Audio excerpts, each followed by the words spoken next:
Hi everyone, I'm Mark Miklich, Technical Product Manager for Small Character Technologies here at SquidInk. Today we're going to do a bit of a troubleshooting video. So we're going to discuss potential issues with getting ink or makeup into the mix tank of your JetStream CIJ printer. So if we're having any issues filling the mix tank up with ink or getting makeup into the tank for viscosity management purposes. So we're going to start out on the ink side. So we're going to discuss all the different components involved with getting ink from the cartridge to the mix tank. So we actually have a scenario here that would be fairly uncommon, but I guess it could happen. You'll see we have a warning on our display that says mixing tank filling has failed. So this means we have not been able to get ink out of the ink cartridge and into the mix tank. There are two scenarios in which you could see this warning. One is if you are commissioning a printer or starting a system up. When it's initially trying to fill the mix tank, it's having a problem, you'll have this alarm. The other scenario is just during normal operation, the printer's running. Every once in a while, if the fluid level in the mix tank gets too low, it will automatically call for more ink. If it cannot fill during that time, you'll see the exact same thing on your display. Okay? If we don't address this problem and we can't get the mixing tank full of fluid, it will not run. So it either won't start up in a commissioning scenario, or if we're running and jetting, it will eventually shut down to protect itself from completely running out of fluid in the mix tank. Okay, before we really get into the hardware or physical components of this, you might be curious as to how the system can tell whether or not the cartridge actually has fluid in it first. So what we're going to do is open up the front of the machine, and I'm just going to pull the ink cartridge out since we are starting on the ink side. And underneath each cartridge, you're going to notice this black rectangle. This is a capacitive sensor that is helping to detect whether or not that cartridge has fluid in it or whether or not it's empty. There is also a visual reference on our display. Right now you'll see it's showing no fluid. What should happen if we put a full cartridge in, that will show as fluid present. If by chance we have a full cartridge of ink in the system, if it's showing on the display still that it's empty, again, if we have a full cartridge inserted, we might need to take a look at the sensor first, the cartridge sensor. So we're going to spin the machine around and take a look in the back so we can see where the sensor is located, how to do some brief troubleshooting, and also look at some visual cues that'll help you out during this process. So in the back of the system, we can actually see our two cartridge sensors underneath this assembly here. Now we do have a buffer or a dampener that's kind of in the way if we really need to get at these sensors. So what we can do is take these screws out from the buffer tray and we can just get this out of the way. Okay, so again, we're getting the buffer or the dampener out of the way here. So there's just two screws that hold this in place. And I'm only going to completely remove the screw on the left. And then we can just loosen the other screw on the right here, and this entire tray will just kind of slide out. And we may need to move our vapor tube too here. But simple as that. So really easy to get that out of the way. And now we can kind of see the underside or the back of these sensors. Now one thing you're going to notice right away is we've got a red LED on the makeup side. So we do have a makeup cartridge inserted.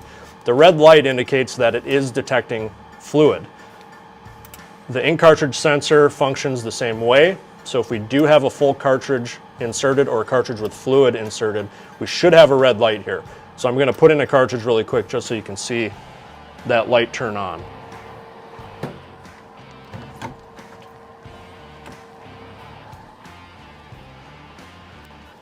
Okay, so our red light has turned on. This is normally what we would expect to see if the cartridge has fluid in it. If the light does not come on when we insert a cartridge that does have fluid, there is a potentiometer that we can adjust to increase or potentially decrease the sensitivity of the cartridge sensor. Okay, so right to the left of our LED, there is a potentiometer. You'll notice I have a fairly long screwdriver here to access that. It is just a small flathead that would be required to adjust this potentiometer. And all we really need to do, if by chance we have a cartridge with fluid installed and the light is not on, if you rotate that potentiometer clockwise, that will increase the sensitivity. And all we need to do is rotate that until the light turns on. If by chance this light is always on, even if we have an empty cartridge, you can rotate the potentiometer counterclockwise to decrease the sensitivity. So fairly straightforward how to adjust this. It should come perfectly calibrated from the factory, but just in case it's not picking up a cartridge, again, we can adjust that sensitivity. All right, if we want to make sure we're actually getting the proper signal from the cartridge sensor, we can use a digital multimeter here to quickly troubleshoot that. So we're just going to flip this to DC voltage, and we're going to go back into the back of our cabinet here, and we're just going to trace this wire coming off our ink sensor to where it plugs in. And we've just got 3 wires here. Okay, so the far right is common, and the wire on the left is power to the sensor. We should have 5 volts DC, so if we look at the meter right now, we should be reading 5 volts, okay? The middle wire is our actual signal. If we have no cartridge present or we have an empty cartridge, we should be seeing about 5 volts DC for a signal as well. If we install a cartridge that does have fluid, that signal should drop down to about 2 volts or a little bit lower. That's the signal the system is looking for to determine whether or not fluid is present. So right now we do not have a cartridge installed, or we have an empty cartridge. We're seeing 5 volts for our signal. Okay, I'm still looking at the signal here. We did just slide in a cartridge that does have fluid in it, and now we've dropped down to about 1.1 volts DC. So drop that signal down quite a bit. So the printer now will recognize that as fluid present, and we should also see that red LED come on the back side of the sensor. So we know that we're getting the proper signals to the machine now.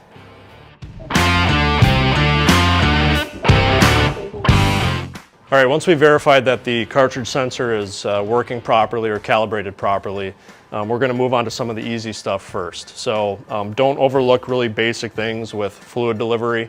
So again, we're talking about getting ink from the cartridge to the mix tank. Check the really simple things first. So we're going to take a look at the cartridge. Okay, so we're going to take a look at the cartridge first and just make sure everything's okay there. So I'm going to slide the cartridge out, the ink cartridge, and we're going to look at a couple of visual indicators here really quick. One is we're going to make sure that the cap is on correctly. We're going to make sure someone didn't try to take this off or put it on backwards, whatever it might be. If that were to happen, if the cap were on backwards, the draw tube would be on the wrong side, and instead of pulling ink out, we'd actually be blowing air into the cartridge. So if we look at the cartridge, if you have it facing you, you'll see there's a small indentation here on the bottom side of the cap. This is actually from the injection molding process of the cap, and what it tells us is that this has been installed correctly, so it's been rotated on correctly, and the draw tube is on the correct side. If this indentation was on the top of the cap, that would tell us the draw tube is now on the wrong side and we're not going to be able to pull any fluid out. Another good visual indicator for the cartridge as to whether or not things are okay here is you'll see we have 2 membranes that get punctured when we slide the cartridge in. One is for fluid out, one is for air displacement. You should fairly clearly be able to see that these are punctured to allow both fluid and air to flow. If they're not punctured, first thing to do is just make sure you're sliding the cartridge in all the way. If you do that and you're still noticing one of these not getting punctured, we would then start taking a look at our pin socket assembly that the cartridge slides into. Okay, so if we're noticing that at least one of the membranes on our cartridge is not being punctured after we've slid the cartridge all the way in, we're going to take a look at the pin socket assembly that the cartridge slides into. So when I'm talking about the pin socket assembly, we're talking about this right here.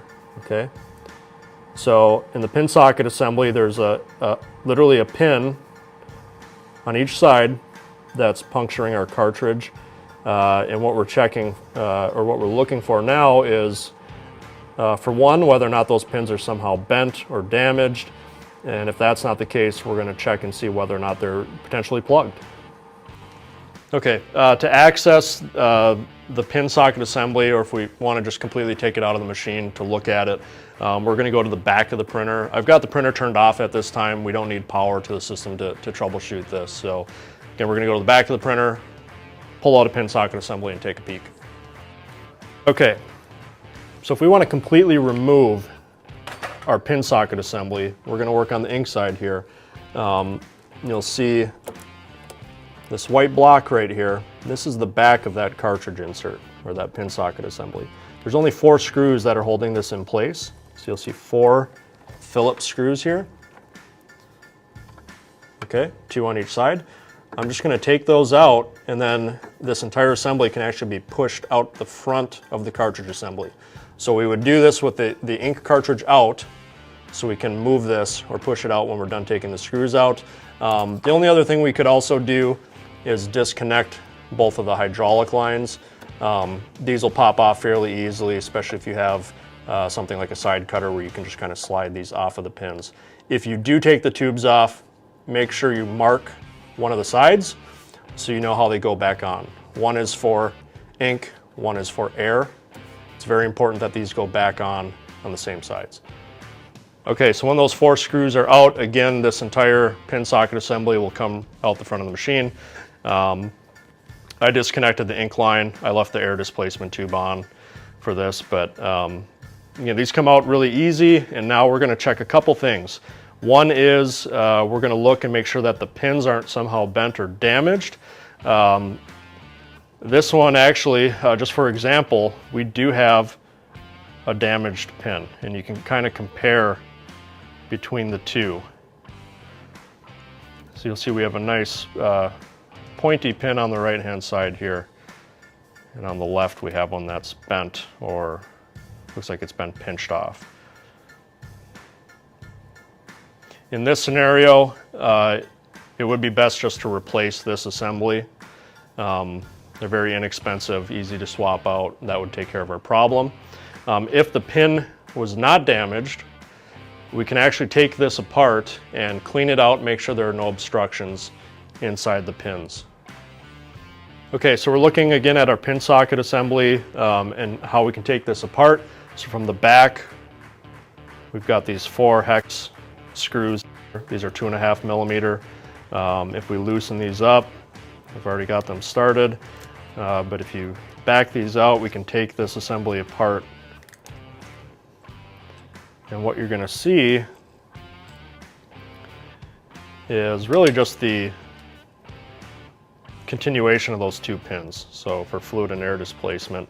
So what we can do with this is, one, be careful. There are a couple of small O-rings here. This side actually remained in the other part of the assembly, so make sure you keep track of these O-rings. Okay, so we'll kind of set these aside for now.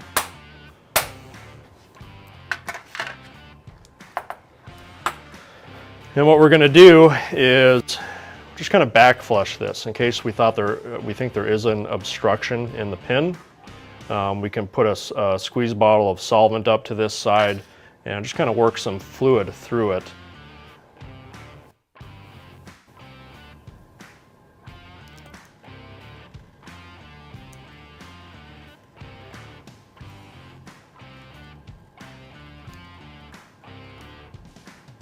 Okay, so we can see that that's clear now. And so if there were any debris in there, we should have pushed it out. Now we should have a free flow through this part of the assembly. And again, we can do that to this side as well, same thing. And we can also check the other side of this assembly. So this is kind of the output side, if you will, so we're going to force fluid backwards. So if there's an obstruction in here, we're going to try to work it out.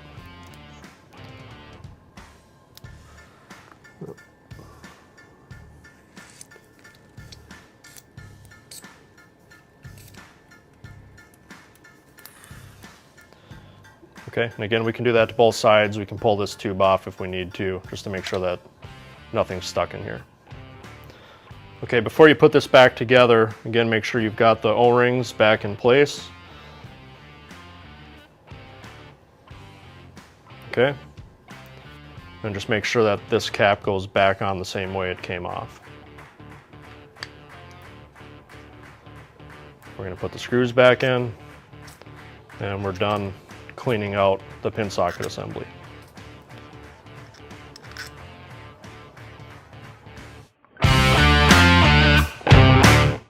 Okay, once we've verified that everything's okay with cartridge detection, with the cartridge itself, and with that pin socket assembly that it plugs into, there's not a whole lot of hardware left in between the cartridge and the mix tank. We've got some hydraulic tubing, which is probably the least likely candidate to be an issue. We have a diaphragm pump, and we have a solenoid valve. That's it. So when we add ink to the mix tank, what normally happens is the ink transfer pump turns on, and at the same time, a solenoid valve, in this scenario, valve 6, opens and allows us to take fluid from the cartridge, put it into the mix tank. So I'm going to show you where the pump and valve are located, and then I'm going to show you a handy diagnostic tool built into the system that we can use to activate or deactivate those pieces of hardware, see if they're functioning. And after that, we'll actually take them apart, and I'll show you how to clean them out. All right, so we're in the back of the machine again, and I'm going to point out the diaphragm pump that we use for ink delivery and the valve that we use. So we've got two diaphragm pumps in the back of the machine, really easy to access when you open the back door, and it's pretty easy to identify most of the time what the ink pump is. It's always the pump on the left, and you'll see where there's a little bit of ink in these lines here. The makeup pump is on the right. That should always be perfectly clear, okay? So ink pump could be a reason why we're not getting ink into the mix tank, or valve 6. So valve 6 is what we open to allow fluid to flow from the pump into the mix tank. So valve 6 is right here. All of the valves and pumps are labeled in our production units as well, so the machines that you have out in the field will have these labels, so really easy to identify what's what in the back of your printer. Okay, so again, we're going to look at the ink pump and the solenoid valve, valve 6. There are some audible cues here to make sure that these are functioning. The solenoid valve, for example, is a fairly loud click when you're opening or closing it, and the diaphragm pump is fairly loud, a loud hum when it's running. So what we can do is use a system diagnostic tool that's built into the printer, into the programming, that we can utilize to open or close the valve or run the pump, and at least see if we can hear something happening. If we don't hear a valve clicking or pump running, that'll typically point us in the right direction. Okay, to access the system diagnostic feature, we'll have our system turned on. We're not jetting, we just have power on to the printer. We're going to go to the settings page. We're going to go to diagnostic, and then we need to access device diagnostic. When we hit this key, we will be prompted for a passcode, and that passcode is always the current day's date. It's a 2-digit day, 2-digit month, 2-digit year format. So for example, today's date is January 29th, 2021. So the password would be 290121.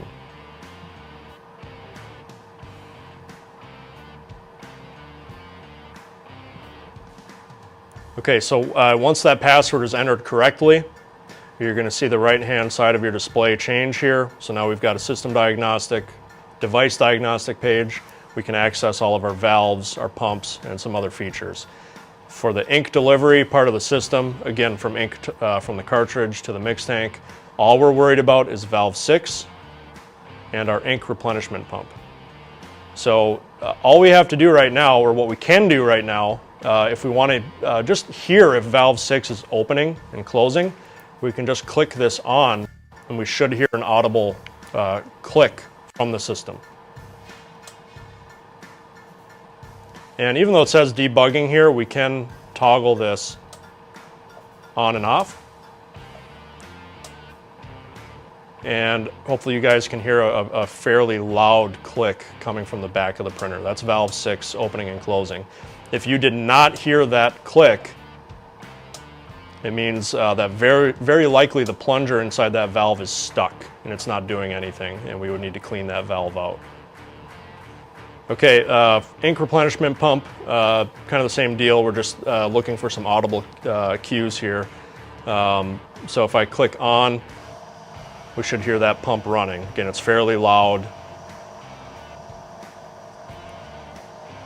We can just cancel out. Now, if you don't hear that noise, the pump is likely seized up, so we can discuss how to clean that out. There are scenarios in which you might hear the diaphragm running or the pump running, but the input and output flaps of that pump could be stuck. So it's good that we can hear it running. It's still something we might take a look at anyway.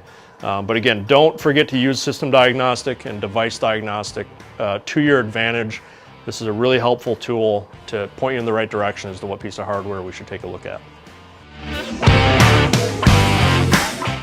Okay, so if our valve or pump were not functioning, what we're going to do is turn the system off, go to the back of the printer, and clean those components out. It's very unlikely that either of those components are just going to outright fail. The most likely culprit is they're just stuck. So maybe the printer sat for a really long time or was shut down improperly, and there's some dried up ink in there. We just need to clean them out and get them functioning again. Okay, so we're going to take a look at valve 6 first. Okay, so we're pulling this off in the scenario in which we're not hearing the valve click. It's not opening and closing. We're going to take this off and clean it out. So first thing we're going to do is actually just get this sticker out of the way, because the two screws that bolt this to the manifold are underneath the sticker. We're going to take these screws out, and that will completely unbolt the valve from the manifold. Being that this is an ink valve, there's always a chance that there'll be a little residual fluid in here, so be ready with a paper towel or rag to catch that excess fluid.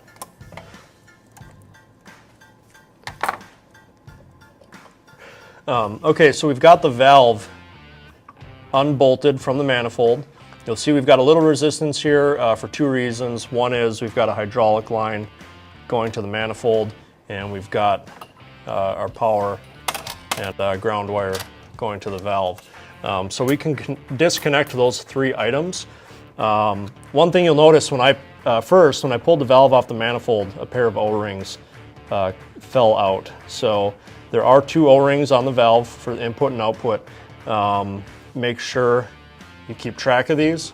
Naturally, they will have to go back in when we reinstall the valve. So now what I'm going to do again is I'm going to disconnect the wires, disconnect the tubes so we can get this valve all the way out. Okay, so I've got the wires off. Now we're going to get the tube off. You'll notice there's a little extra sheath here that slides over where the tube connects to the barb fitting on the top of the valve. So we're going to slide that up first and out of the way. Then we just need to pop the tube off of the top of the valve. Now I've got a fairly special set of needle nose here with different holes in them for different diameters of tubing. If you don't have something like this, which is totally fine, again, a small set of side cutters you can actually get down around the base of the tubing and just kind of force it up and off that barb fitting.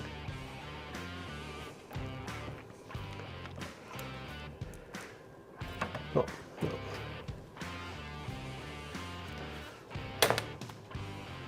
Okay, so we've got the valve out. Again, this is an ink valve, so it's, you'll notice there's a little bit of ink. It's not too bad. So again, just be prepared for maybe a little bit of a mess. And then again, we had those 2 O-rings that came out as soon as I unbolted this from the manifold.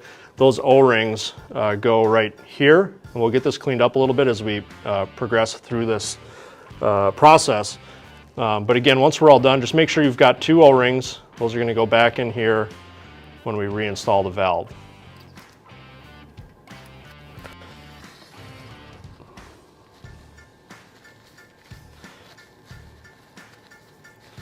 Now what we want to do is actually take the solenoid off of the valve so we can access the plunger assembly, make sure that that's not stuck. Realistically, that would be the most likely cause if this valve were not working, that plunger being stuck. So with this valve, what we need to do, we've got this little locking clip up top here, so we need to slide this off, and that will allow us to slide the plunger assembly out of the solenoid, okay? It does help to have something like a set of needle nose in this scenario, and we can just kind of pop this clip off. So again, this is our locking clip up here. So when you're sliding this clip off, this is what you should see. And again, when you get it far enough, it should just kind of pop off. Hopefully not fall off like that.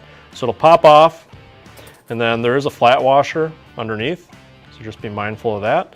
And what we can do at this point with the clip off is we can actually slide the plunger housing out of the solenoid, okay? So this is what we want to get at. This is where the moving parts are, and this is what could potentially be seized up. So again, we're going to set the solenoid off to the side, be aware again of this flat washer, make sure you don't lose that. Okay, so in order to take this apart to access the plunger, we do have 4 more screws to deal with. These do require a torque driver. This is a T10. So we're going to back these out, and this will allow us to pull the cap off and again access that plunger assembly that's inside this shaft here.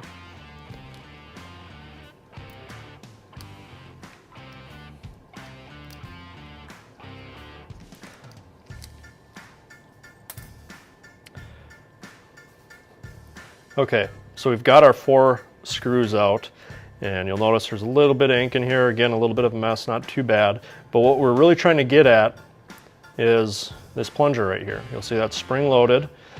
This is what's opening and closing when we energize or de-energize that solenoid. If the valve wasn't functioning, this is typically stuck, and it's usually stuck in like this. So if this is moving freely, that's a great sign. If it's not, what we need to do is clean this up, and you can actually take this plunger out. And again, you'll see there's a little bit of ink inside here. But what we would want to do in the scenario in which this was stuck or the spring is stuck is we just need to clean all this up. If there's dried up ink, we just need to get that removed, make sure everything's nice and clean. We'll put it back together, and we should be good to go.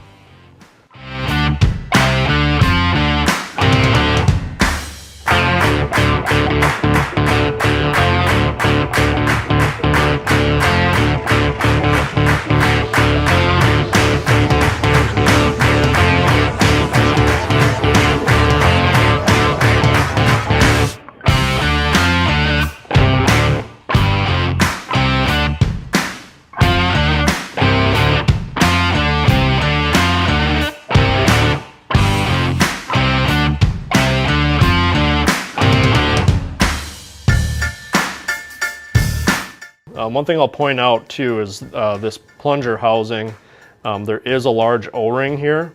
Now it does a pretty good job of staying seated, but make sure that that is there when you're done cleaning up and we put this assembly back together. Okay, so once you've got this cleaned up, again, that spring should be moving freely, that plunger should be moving freely. That's what we want to see, okay? So now we're going to reassemble the entire valve or plunger assembly. We'll slide this back into the solenoid, and then we will reconnect our hydraulic line and wires, and we'll put this back on the manifold.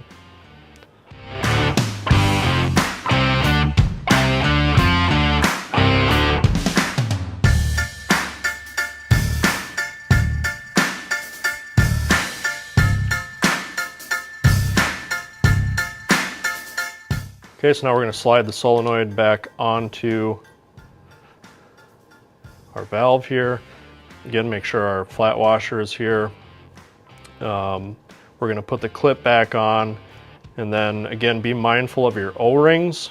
So we will have to put the 2 O-rings back here before we bolt this onto the manifold. I personally like to reinstall the valve onto the manifold. Then we can connect our hydraulic line and our wires here.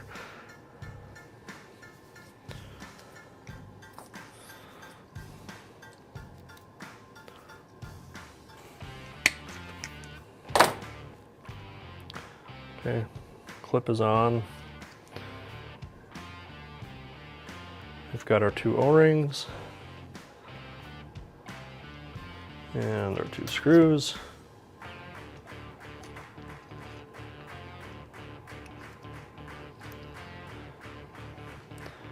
Okay, so we've got our O-rings, or we've got our assembly clip back together. We've got our O-rings installed and we've got our screws in. So we're ready to mount this to the manifold. This is how it should look. And again, I can't stress enough, be mindful of your O-rings, make sure those don't fall out while we reinstall the valve. When we're reinstalling, if there's a little bit of ink on the manifold, you can go ahead and use a lint-free wipe and some cleaning solvent and just wipe that off.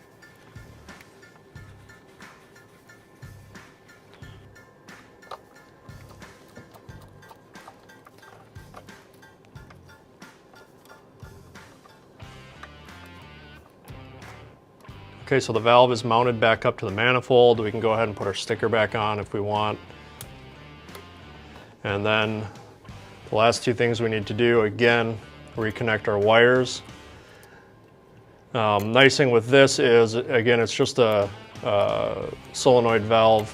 You don't need to keep track of polarity here. As long as you get these 2 wires back on either side here, you're gonna be okay.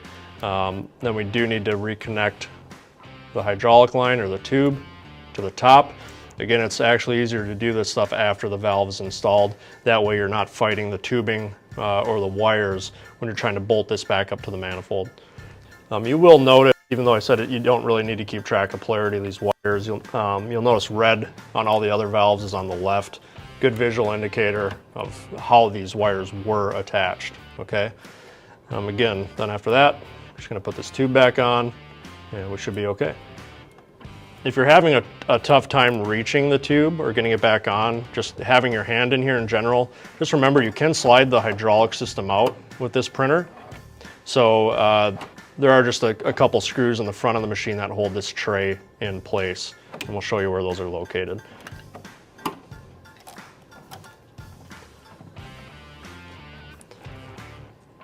Okay, so we've got our tube installed. We've got that little sleeve slid back over as well.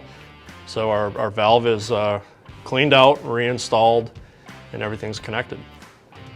All right, if you do want to slide the hydraulic system out a little bit for easier access, when we're reinstalling that valve, there are just going to be 2 screws up front here. I've already got mine removed. They're just Phillips screws. Just back them out, and that will allow you to slide this out the back of the machine pretty far. All right, the last component we're going to look at here is the ink transfer pump or diaphragm pump. Again, this could also be a reason why we're not getting fluid from our cartridge to the mix tank. Again, you'll notice very easy access to these since they're right in the back of the machine. And all we really want to do is we're going to take these caps off, or this cap off the ink transfer pump. That will allow us to access the diaphragm and the input and output flaps. So in case one of those items is stuck, we can clean it up really quick, put it back together, and we should be up and running. When we take this apart, I do like to have, again, a towel or rag handy. There's going to be some ink coming out of here. Again, this is an ink transfer pump. Even if it's seized up, we should have some residual fluid in here, so make sure you're prepared for that.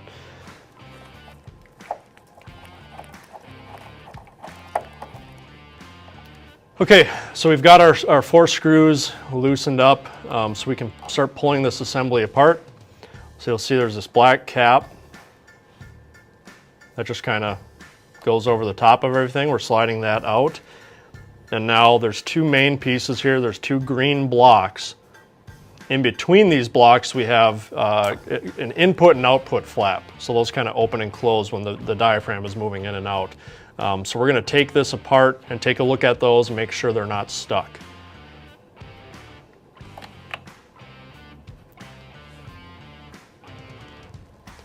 And again, you see we do have some ink in here. That's totally normal.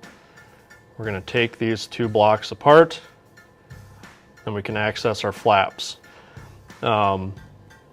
So again, a bit of ink, but what we're looking for are these two flaps here. And normally these open and close, so I'll pull this one out so you can kind of see how it works. Okay, so I'm going to wash this up a little bit just so we can get a better idea of what these flaps look like. The flaps do come out, so just be careful when you're cleaning this up.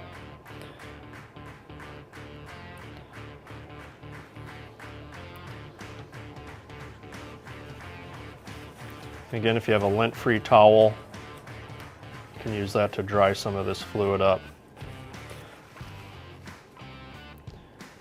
Okay, so we can kind of get a better view of one of the flaps here. So normally these should move freely like this. If these are totally glued down by dried up ink, again, that's usually from some fairly significant neglect. But this would be the reason why we're not getting fluid typically moving through the pump. So we've got two of these. We've got one on this block. There's one on the other. If you're not sure how they line up, you'll see that there are actual grooves in the block, and those will only line up on one side of the flap. So you'll actually see this flap, for example, has those grooves in it. This actually will only match up with this side of the other block, if that makes sense. You'll also see that they're in different orientations, so you can't really mess up which one goes where. Okay, so here's the flap from the other side. I did pull it off. So again, these do come out, and the reason I took it off is hopefully you can see the grooves again on this side of the flap. So that's how you make sure you line it up properly when you reinstall these in the block. So again, we're making sure everything is nice and clean. The flaps are going to be able to move freely. And we're going to just reinstall this or put this part of the block back together. You'll also see that you can insert these on this side. They'll kind of help out when we bolt this back up. Now that we've got the flaps in this part of the block clean, another thing we do want to look at is the diaphragm itself. Okay, so we're going to kind of move our towels out of the way just so you can see what's going on here. Here's our diaphragm right here. Okay, this should move freely. I don't know if you can see, it'll kind of move back and forth a little bit. If this were a problem, this would also be completely glued in place by dried up ink. So I'll just wash this off really quick, but it is moving, or it will move, so that's a good sign.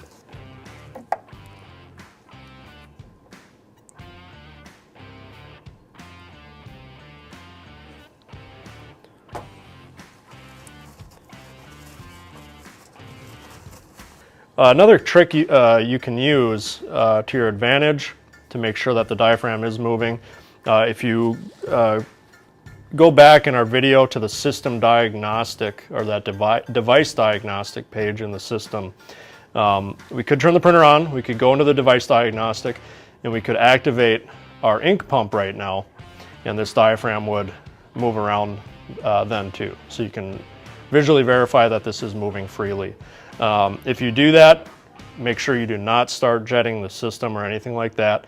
We're just turning it on for device diagnostic and for running the ink transfer pump. Okay, so we're going to bolt everything back up. Again, we're going to put these two blocks back together. Pretty easy to make sure that those flaps are lined up properly. So we'll put this back together, and then we'll be able to match this up to the rest of the pump. Make sure your diaphragm is kind of nice and centered here. It's not pushed off too far to one side.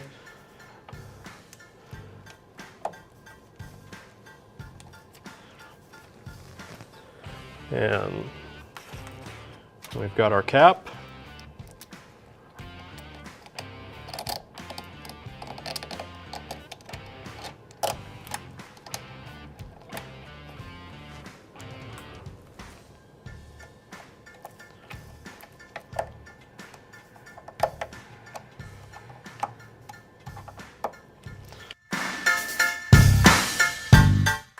Okay, so we've looked at really all the hardware components that are in line with the adding ink circuit, again, from the cartridge to the mix tank. What we can do now, so we've cleaned up our valve, we've cleaned up our pump, we've looked at our cartridge, pin socket assembly, all that good stuff. We're going to go ahead and put the cartridge back in. And again, in this scenario, our mix tank is low because we weren't able to add fluid. So we have this warning on the display when we turn the system back on. Mixing tank is empty. Please confirm if adding ink. Before I do that, I'm going to kind of spin around to the back of the machine again, because we'll be able to tell now, visually, we'll be able to see if we're getting ink from the cartridge through the pump to the valve and the manifold. So I'll spin it around here and then we'll click yes, and we should hopefully see fluid flowing through.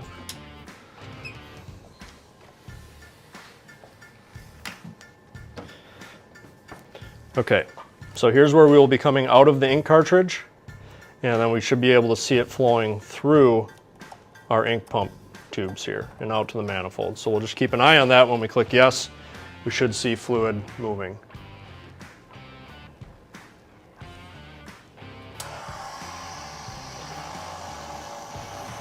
Okay, so we can see that that line did fill up with ink.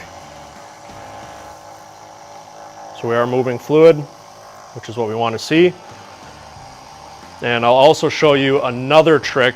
We'll basically use the same visual indicators. We can do this exact same process with system diagnostic as well. So we could activate our ink replenishment pump. We could open valve 6. Just using that system diagnostic, we would also achieve the same result of getting fluid from the cartridge to the mix tank. Okay, again, if we also want to make sure that we've fixed everything, we can use system diagnostic again. We'll go into our settings, diagnostic, device diagnostic, and then we're going to type in the password. Again, it's always the current day's date, 2-digit day, 2-digit month, 2-digit year format.